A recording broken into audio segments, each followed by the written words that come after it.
F'intervista li saritlu f'Ottubru li għadda għal programm Affari Tagħna, id-dekan tal-Fakultà tat-Teoloġija, ir-Referendu Professur Emanuel Aġus, kien tkellem dwar l-ittra pastorali li kienu ħarġu l-isqfijiet dak iż-żmien. Il-Knisja temmen fil-libertà tal-kuxjenza li l-bniedem għandu jiddeċidi fil-kuxjenza sakemm tkun verament imdawla u koll li jkun hemm it-tiftix tal-verità u mdawla mit-talim ta' Kristu u tal-Knisja. Ġifieri nisrani li jiddeċidi arbitrarjament mingħajr ma jiddeċidi bisserjament fil-kuxjenza tiegħu ma jkunx responsabbli u l-isfid dak li qalu fin-nota pastorali tagħhom li nisrani għandu jkun responsabbli. U għalhekk min jiddeċidi b'dan il-mod possibilment jista' jidneb ukoll.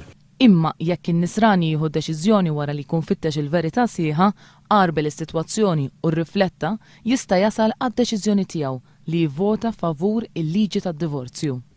Però bagħad hemm każijiet oħrajn fejn in-nisrani verament kienet tfittex il-verità sħiħa u jkun qarbel is-sitwazzjonijiet u ra l-impatt tal-liġi tad-divorzju u koll is-sitwazzjoni tal-kobitazzjoni.